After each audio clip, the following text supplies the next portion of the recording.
原来孙红雷也是吃过细糠的人，他早在22年前就与巩皇搭过戏，而且片中频繁出现颜色镜头，极度引人不适。同样，这也是巩俐最奔放的一部电影。虽然已经过去了20年之久，不过至今仍旧看点十足。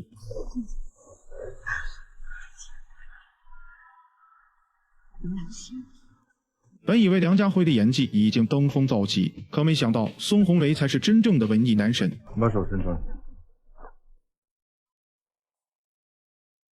握紧了。哎，命就在你自己手里了。他是一位代表现实主义的兽医，他是一位主张浪漫主义的诗人，而他则是位奔走在现实与理想之间的纯爱战士。三个风马牛不相及的人聚在一起，故事自然就会变得有趣起来。张强从列车长口中得知，这个叫周瑜的女人每周都会带着一只瓷器，乘坐绿皮火车从三民前往重阳。遥远颠簸的路途从不曾磨灭她的兴致。张强以看瓷器为由与她搭讪。不过呢，看你这花瓶呢，还是能看出点东西。什么东西？画的时候心情很好。小的时候画的，好像正在谈恋爱，初恋吧。你这人挺爱多问的。哎，我没别的意思，我就是对这个花瓶特别感兴趣。张强这话颇有些此地无银300两的架势，他自己辩解说不过是看花瓶好看有意购买。琐碎的追问却逼得周瑜没了耐心，他抱着花瓶径直离开，却不想张强就像戒不掉的膏药一样跟在身后。因为玉碎不为瓦全，周瑜索性将花瓶摔在地上。殊不知这种刚强冷冽的性格让张强心中的爱慕更甚，即便周瑜再三强调他已经有男朋友，也没能劝退这份已经萌芽的好感。事实上，周瑜并未说谎，他与男友陈清相识在一场舞会上，红色的衣摆在微风的吹拂下裙裾飞扬，也顺带撩得春心萌动。内向的陈清无法用语言表达爱慕，只能将爱恋融在诗里，写在纸上。从未有人用这种方式向周瑜告白，他被这3两横的诗句打动了。可陈清尚没等到他的回应，就匆匆离开，甚至连背包都忘在凳子上，可见临走前的羞赧和匆忙。本以为是一场无疾而终的邂逅，但陈清居然在几天后的家门口见到了朝思暮想的周瑜。原来他包里的名片上印着地址。没想到我会把包给你送回来。从三明到重阳实在太远。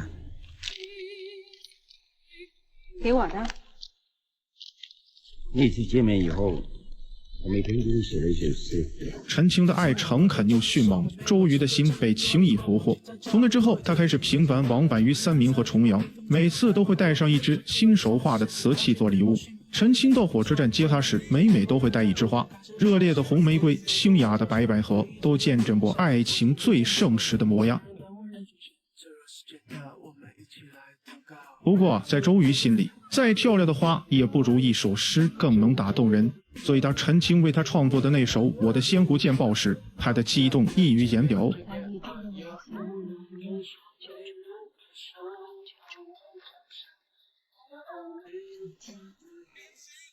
真的是谢谢他。为了做陈清的第一个读者，周瑜为他买了部 BB 机。可刺耳的滴滴声在空旷的图书馆里响起时，陈清的情绪不可控制地暴躁起来。他内心是不喜欢被这样规划管控的。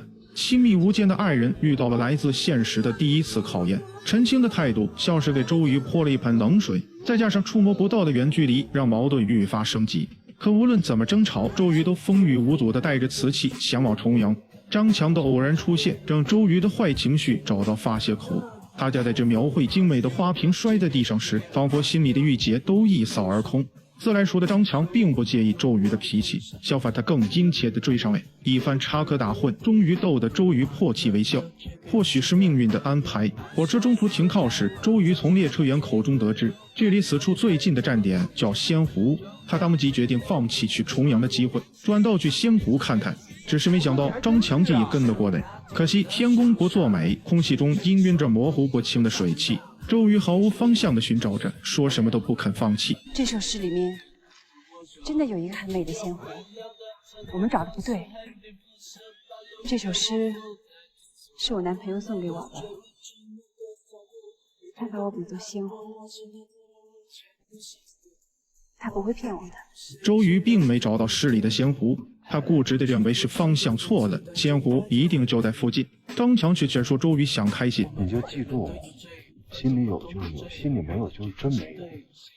你看，就像我们今天到这找仙湖，就说明我们心里有啊，真看见仙湖了。一语点醒梦中人，周瑜恍然大悟，他执着于找到诗中的仙湖，无非是想验证陈清对自己的感情。可爱情这回事虚无缥缈，只要心中相信爱存在，不就足够了吗？周瑜再次踏上前往重阳的路。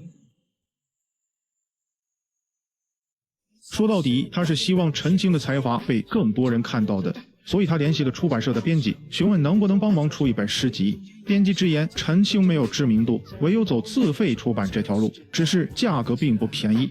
听到不能出诗集的消息，周瑜似乎比陈清还要失望，这不免让陈清内心含糊起来。他不确定周瑜到底喜欢自己什么。周瑜，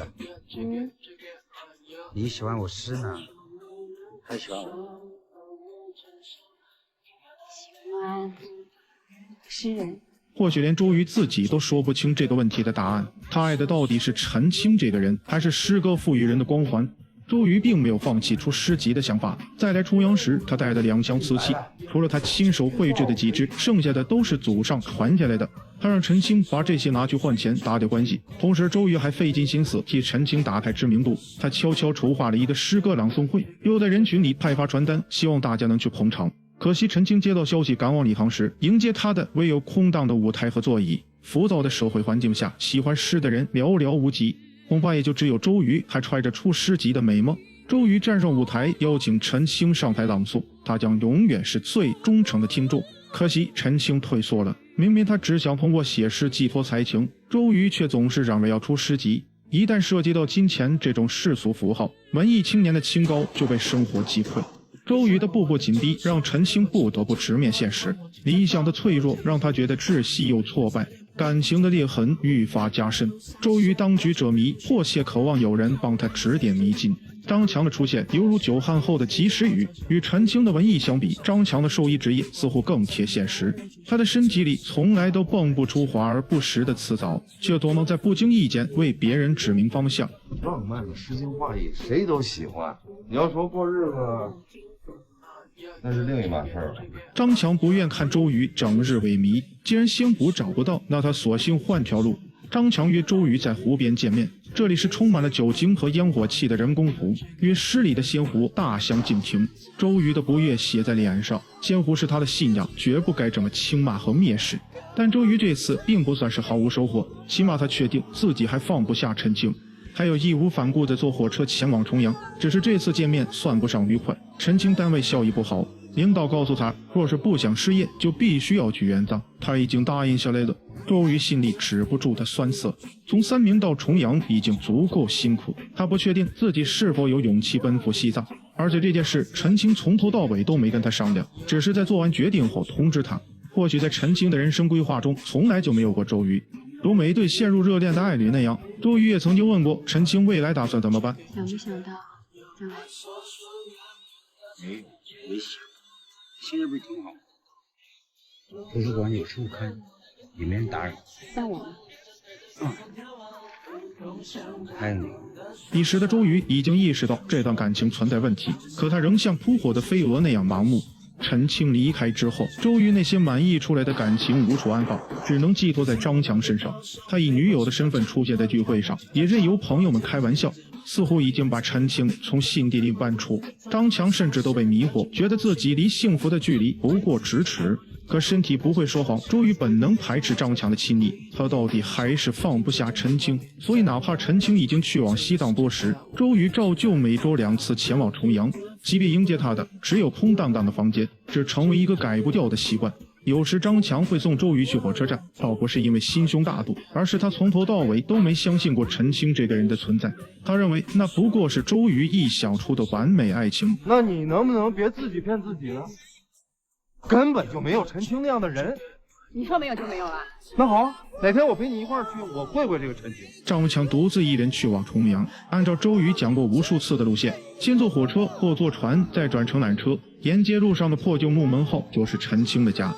张强在重阳看到了陈清的生活痕迹，原来世上竟真的有这个人，他心里五味杂陈，为周瑜的勇敢感动，同时也嫉妒陈清能得到如此纯净的爱。张强站在桥上，朗诵着陈清创作的那首《仙湖》。为了让你听见我的话，仙湖陶醉的青瓷，在我手中柔软的如同你的皮，它溢出了我的仙湖，有你完全充满，有你完全充满。张强回到家时已是深夜，周瑜正躺在床上等他。这次只要他愿意，两人的关系就能更进一步。可张强拒绝了，他不愿意做爱的替代品，他想要的是周瑜完完整整的一颗心。